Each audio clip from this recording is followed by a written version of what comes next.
Welcome to Chiaroscuro, the art of living life. This is going to be a Tarot Quickie about help. I'm being triggered right now. What is happening? We've got three options to choose from. Pile number one is this Turkish coin. Pile number two is this Aruban coin from Aruba. And pile number three is Irish, I believe, an Irish coin. Is that focusing? There'll be a picture of all of them, a close-up of the coins. It'll be time-stamped below with all of the other timestamps in the description, so you can pause the video there and just take a moment to pick which one your intuition is drawn to, and that will be the reading for you. If you're a returning viewer, welcome back. Thanks for returning. If you are new to the channel, welcome. A couple of things. This is a timeless reading, so I could have recorded this a year ago. Doesn't matter if you were drawn to the reading and your intuition is drawn to one of the three options, then this is the reading for you. Also, if multiple energies show up in the reading, keep in mind it could be vice versa. So if I'm saying you're like this and somebody else is like this, that energy could actually be switched, so just take it how it resonates. And then in addition, these are general readings, so some of it may resonate with you, some of it may not. So just take what resonates and leave what doesn't. Thank you for watching, and we're going to move on to deck number, or pile, or option number one. If you chose deck number, or pile, or I don't know, coin number one, the Turkish coin, this is going to be the reading for you on help. I'm being triggered. What is happening? It's just going to be a little quickie. We're going to see what's going on. What's really going on, aside from being triggered.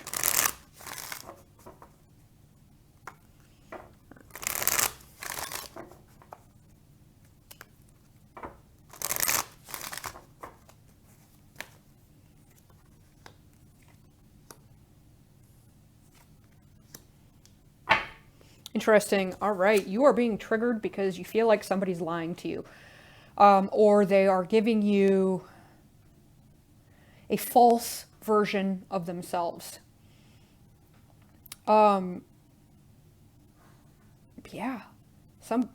Either that or somebody isn't able to, I feel for some of you, there's somebody in your life who isn't actually capable of doing what you want from them right now.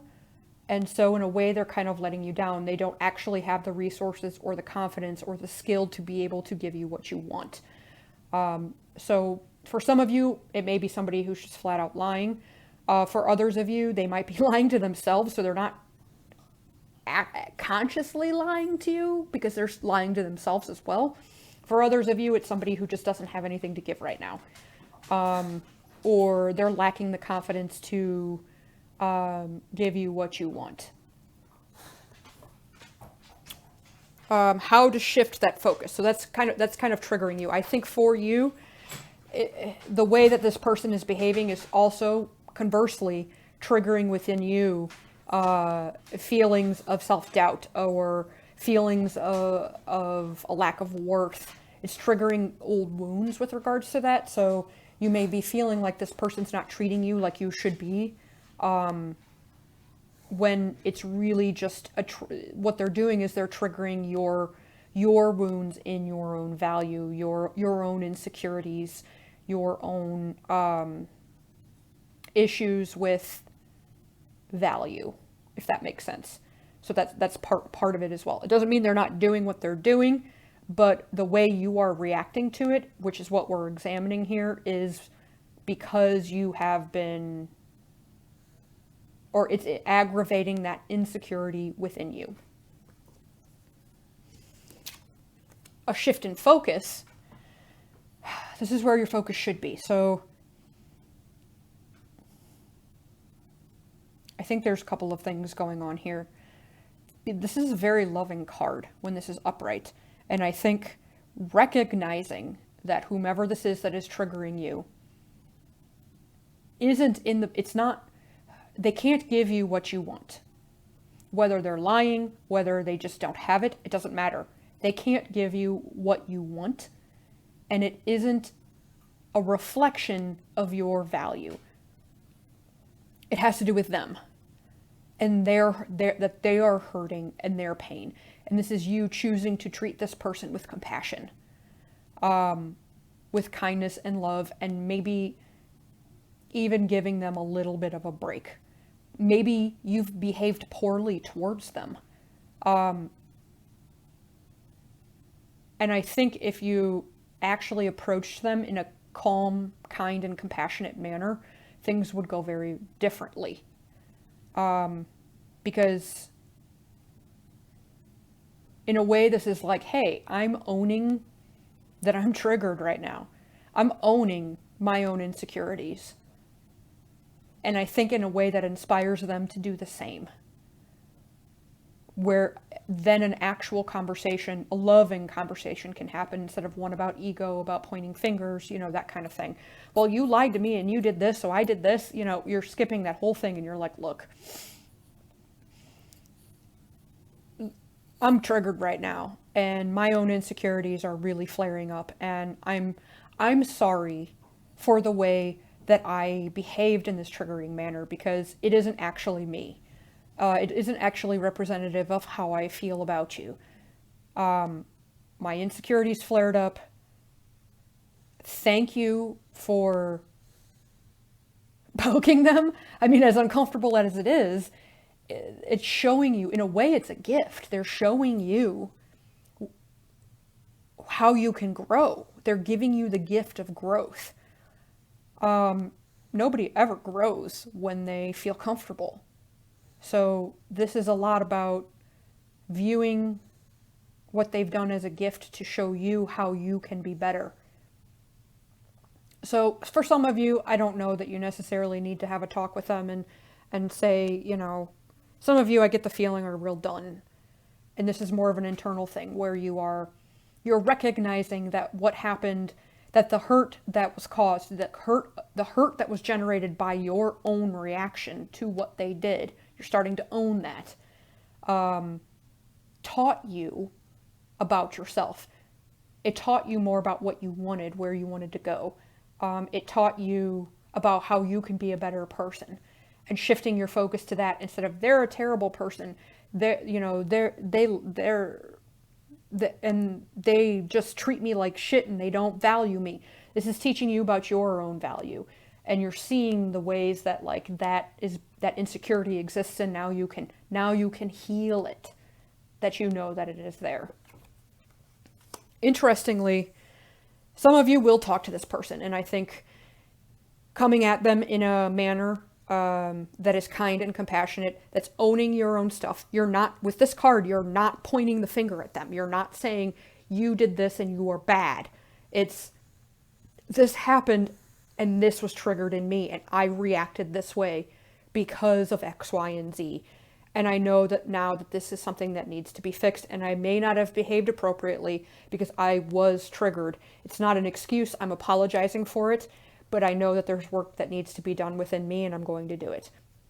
You'd be amazed at how many people would respond to something where you own your stuff, and then they're like, oh my God, I'm sorry, I was a total jerk. Like, I don't know what happened. I just, and then they give you the same in return. And then there's a bond created, because instead of being ego-driven, you're talking from your heart. Because in reality, all relationships are basically mirrors. This is what I'm learning. This is a huge thing. Oh my Lord. I wish I knew this sooner. Where either the people in your life are reflecting the good things back at you, or they're reflecting the bad thing, the good things in you, or the bad things in you. They're reflecting those back at you.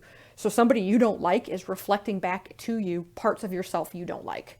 And if you can really recognize that and think about that, it gives you a lot of control. You're like, wow. I mean, it did hurt when that person did that, but it hurt not because they did something they did something bad to me. It hurt because I reacted that way to it. I reacted in a negative way because of these insecurities or these issues that I had inside. If I didn't have those, I wouldn't have even cared. Like, I would have just blown it off. It wouldn't have hurt. It would have just bounced right off of me. It wouldn't have mattered. I would have just kept doing my thing.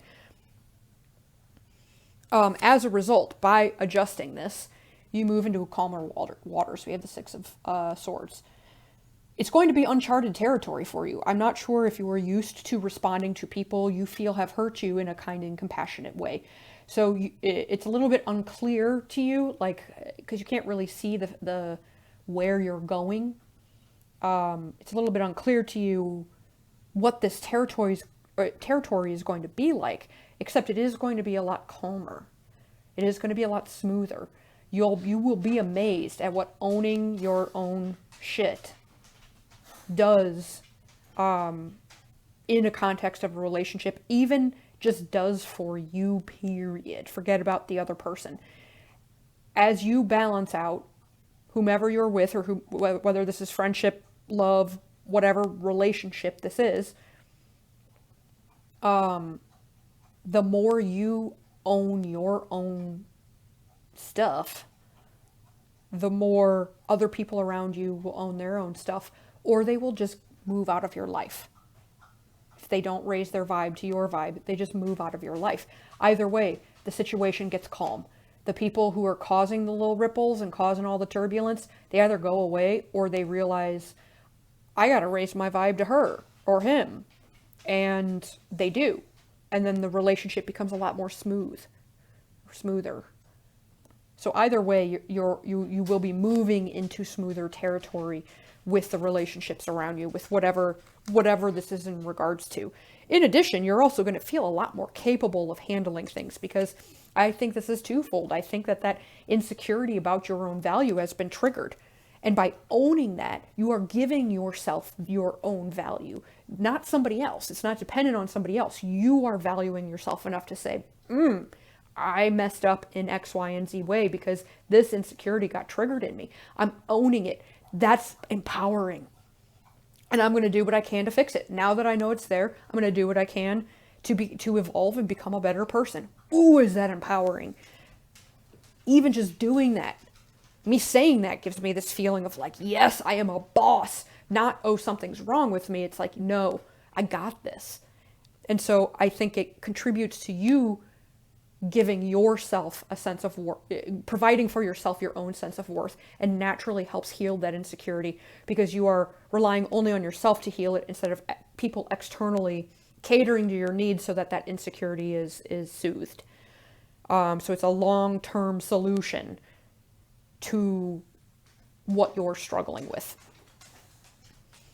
I hope that makes sense. This concludes the Tarot Quickie for coin number 1. Please like, share, subscribe, and comment down below if you like the video. It helps me as a reader to know I'm doing a good job. And we're going to move on to deck number 2. If you chose deck number 2, or pile coin number 2, the Aruban coin, I think this coin is crazy. It's a square. Oh my god. I think it's cool. If you picked this one for your reading, this is the Tarot Quickie on help. Like, I'm being triggered. What is the point of all of this? What is happening? We're going to see what's going on.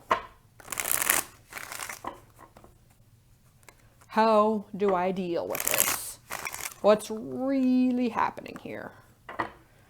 With those who picked coin number 2. What's going on?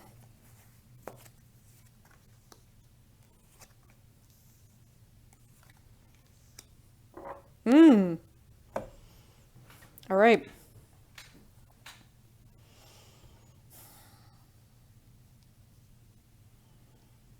This is very interesting. This has actually been a theme lately in a lot of the readings that I've been doing. This has to do with you letting go of old wounds.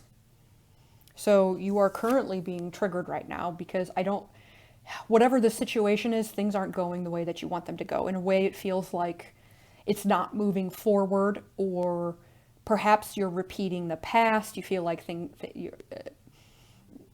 the old ways are coming back.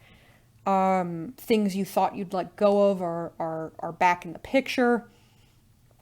But mostly I feel like this is very much about not moving forward, feeling stuck. And that's kind of frustrating. This could have to do with a relationship. This could have to do with anything. This could be career. I'm feeling career in this as well. Or the passions, the things that you are passionate about, that you want to develop, and they're not moving forward. Or not expanding. You're not getting the exposure you want. Yeah,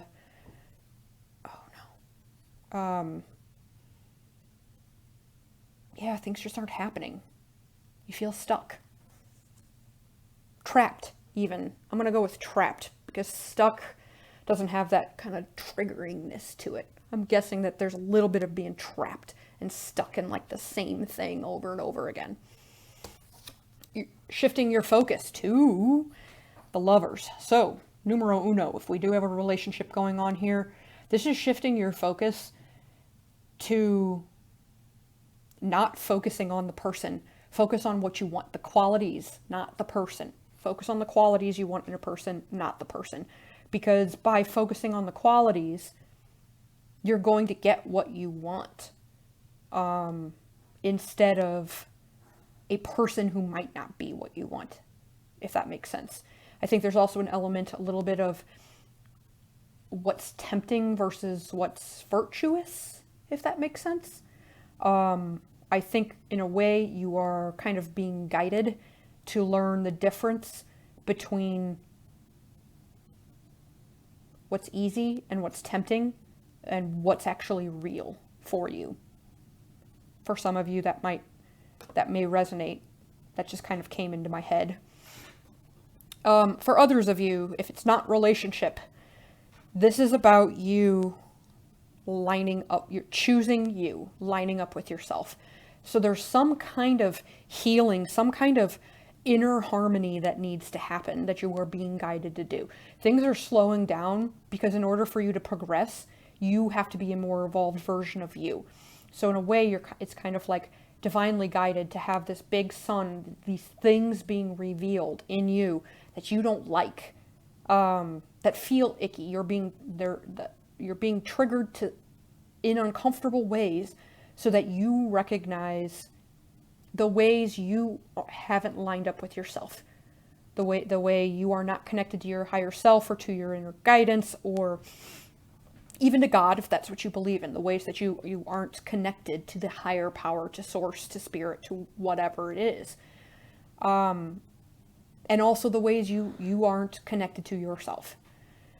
So this is happening to line you up so that you are ready to go, so that you are actually ready to expand and to take those leaps and to get out there in the world and to do the career you want, to chase the passion, build the passion you want, to go into the relationship that you want, so that you stop repeating the old stuff.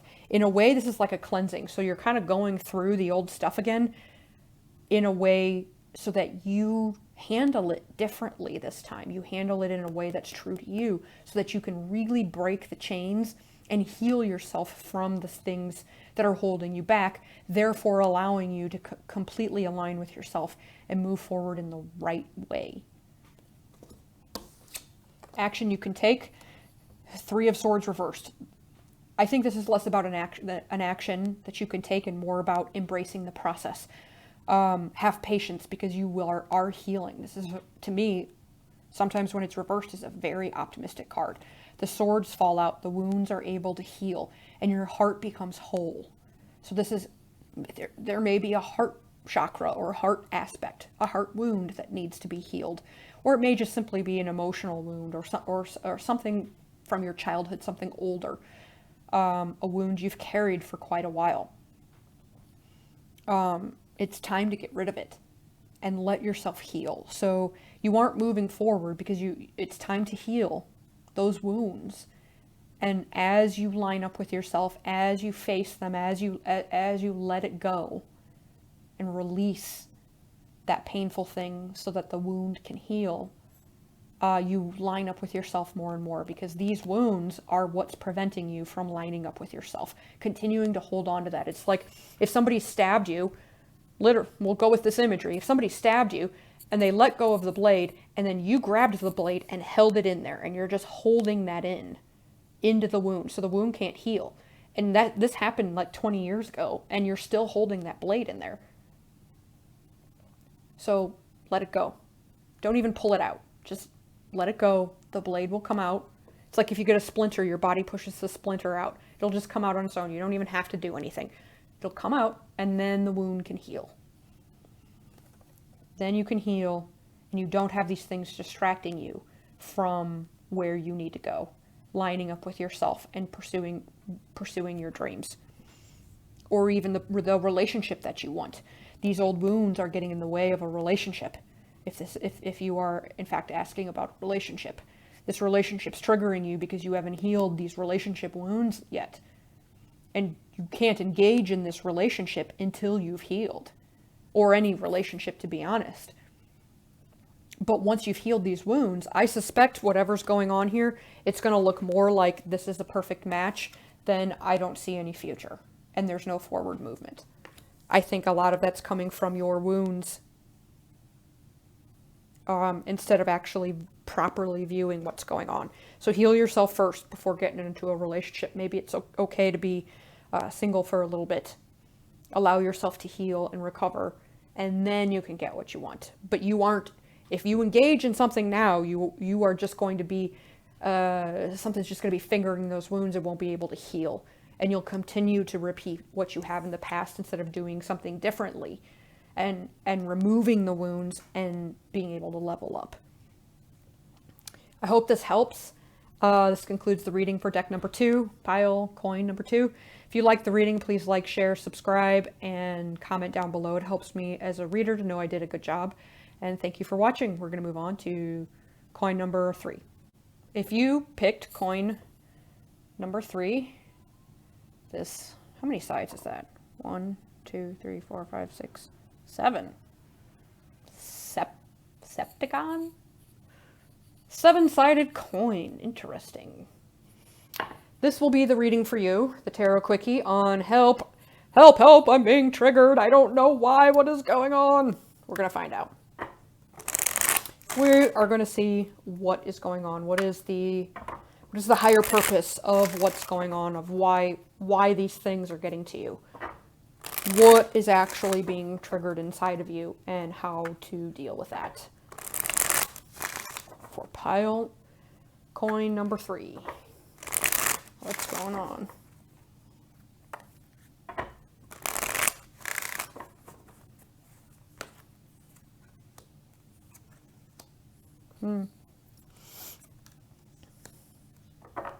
Interesting.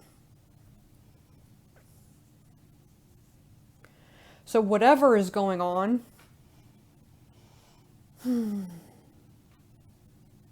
I think your anxiety has been triggered. So I think that you are seeing things worse than they actually are. This person can't actually see straight. They've got their hands covering their face in their despair. So all you can see is the stress and the anxiety and the despair and the worry that you are feeling. But you can't actually see what's going on. You know, this is a very dark card. You just see all of the worry. All you do is see the worry, but you don't see anything else going on in it. So I think it's difficult for you to understand what's happening right now because you've been triggered so hard and the anxieties have been, they've run amok. They are controlling you right now. A lot of this has to do, I think, with your head. I think your fears have been triggered. What you are afraid of has been triggered. And as a result, you're having this like extreme anxious reaction to it. Quite frankly, from the rest of these cards, it's not anything, it's not big, but it feels big because the anxieties and the fears have overridden you. It feels dark, it feels terrible, it feels stressful. You can't sleep at night. Like, it feels rough. Mostly because of how you are reacting to it. So just even from this, I think that there needs to be maybe meditation. Meditation may not be your thing, but there has to be some kind of practice implemented that helps you get control of your mind and your fears, because it's ruling you right now to the point that you can't even see. So maybe if meditation's not your thing, maybe it's exercise, maybe it's art, creating something, you know, whatever gets you in a positive, flowy space and will get you out of this. Because this is overwhelming. This is very overwhelming. Where your focus should be is the Knight of Pentacles. So, most of the time I see this card, I get the feeling of slow and steady wins the race. He is the slowest of the knights. He moves very slowly, but very purposefully and very practically and very intentionally. Where his effort goes is very specific. And he takes his time with it so that it's done well. I think, honestly, I think that this is you, one, slow and steady, taking the time to get this under control. Because you aren't going to see what anything is. You can't. So slow down. Slow down in your life, in everything. Go a little bit more slowly. Not everything has to be done at like lightning pace, you know? Take your time. Do it right the first time. And take your time with it. Get this under control. Take the time to actually give. Look, he's facing this. He's giving this energy. Well, I guess not, actually. They came out this way. Doesn't matter. He's walking away from this. And there's actually light here now. Now he can see. Slowly, steadily, working on getting all of that anxiety, getting your head under control. Slow and steady. Give yourself a break. It's going to take some time. You know, once you feel a little bit more secure in your own mind, you can try some things that maybe would have triggered you before, slowly, gently. If it gets too much, take yourself out of the situation. You know, slowly expose yourself. Now, if you are stressed out because of like something intense, like somebody hit you, like I'm not saying go back to a situation that is toxic to get used to it. I'm saying you can't see what's what right now. You can't even clearly see if something's toxic or not until you get that mind under control, and then the light comes, then you can see. And then you're in the position to take some action. So basically what this is saying, the only action you can take right now is to put in the effort to learning how to control your mind and your anxieties. It will pay off. Give yourself the time to do it. Because you've got to get out of this space, and you can. That's what this is saying. You can. This is achievable for you with dedication and diligence and self-discipline and slowly, going along and trying new things. You can get out of it, and then you'll be in the position to see what's really going on, and you'll know how to make a move. Then you can act quickly. But right now, if you can't see where you're going, you can't do anything about it. I do kind of want to pull some clarifiers for these.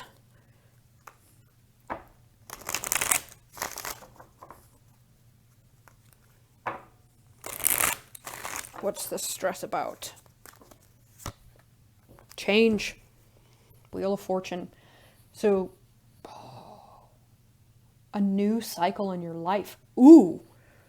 Fire, you are evolving into a new cycle, a better cycle, a healthier cycle, but you're scared of the change. So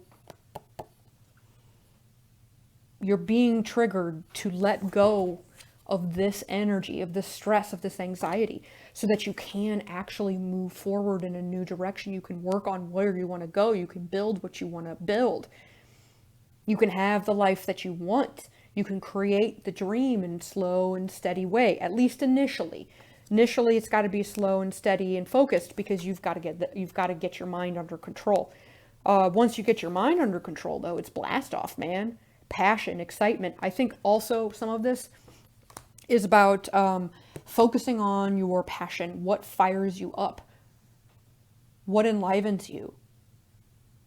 You can get out of the darkness by doing what gives you a sense of purpose, what makes your soul happy, what inspires you. And if you don't know, then it's time to slow and steady try some new things and start learning and start figuring it out.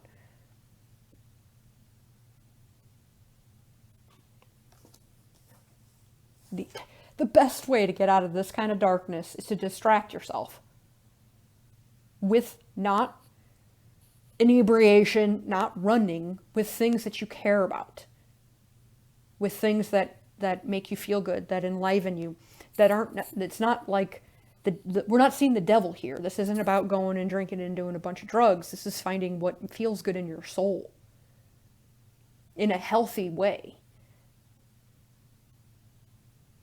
What fires you up? Maybe start journaling about it, or meditate on it, or try some new things and see what you like if you don't know. Try something different. You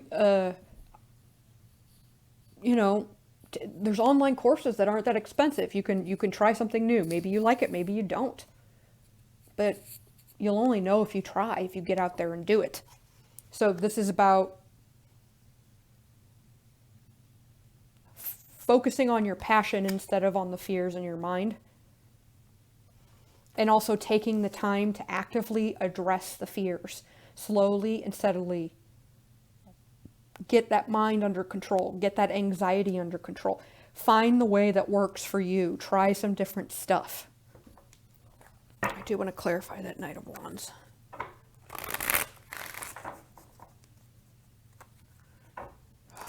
Even visually, I'm just looking at these cards. Look, it's like you're moving from this dark, anxiety, fear-filled place to somewhere full of inspiration and excitement and fun and adventure. What a difference. You can just see the energy moving in a different direction, out of the hole, out of the dark night of the soul. But you won't get out of it unless you want to, unless you choose to, unless you actively put effort and consistent effort into getting out of this anxiety and the fear. Let's just take this one. Oh yeah.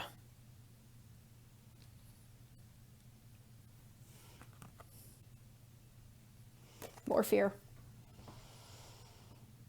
I think it's time to stop looking into the past and start thinking about the future. Do you want your future to be like the past was? Nah. Stop going there. This is somebody who's learned from the past, and though maybe he may be exhausted and a little bit beat up, he looks back and he's like, you know what? I learned a lot, and now I know even more so that I can move forward in a healthier way, because I'm not doing that again. Trusting in your ability to handle things will help with that fear and will give you the confidence to move forward. That anxiety is coming from that you think you won't handle it, but you have, and you did. You did before. Maybe you didn't handle it in the best of ways, but see the reflection, he knows that now, and he isn't going to do it again. So give yourself a little bit of credit in what you've learned from the past. Don't beat yourself up because you didn't do things the way that you now, in retrospect, think would have been better, because you wouldn't have been able to do it any other way back then. Otherwise you would have. Now you would do it differently. Now you know. And that knowledge is what can give you the confidence to not have these fears and anxieties kick in anymore. But only if you choose that. You can choose that, hey, I learned this. I am now stronger and better because of it. Or you can look back and just say, man, I suck. I sucked back then and I suck now, even though I'm not that person anymore. You're not giving yourself enough credit. What feels better? What's going to get you out of the anxiety? You've got to choose to get out of it. Because you can. You actually are more capable than you know. And that's what's got to sink in. I can handle this. I'm still here. I'm still alive. I still got this. I survived it all. I got more chutzpah than I realized. You don't have to be afraid that you can't handle it. But this is very much a choice. You must choose to leave it behind. Because I have a feeling you've done this for so long that you're very comfortable there. And almost to the point that like your fears and your anxieties are so overpowering that you may not even believe that this is possible for you. It's definitely possible for you, but you have to choose to want it. You have to choose to want a better life. You have to choose to view your past in a different way. You have to choose to believe in yourself. You have to choose to have the discipline and put in the effort to getting yourself out of this. And then you can, and you'll feel even stronger than you were before. Woo. This is empowering. This is why you're being triggered. I bet your anxieties, they're going crazy because it's time to let them go. It's time to see, yeah, but you were triggered, but guess what? You did it. You're fine. You're okay. You're okay. That's stuff from the past or feelings of, it's just you feel like you can't handle it, but you can. You are. Give yourself some credit. This concludes the reading for coin number 3. Please like, share, subscribe if you like the video, and comment down below. Lets me know that I did a good job as a reader. And thank you for watching.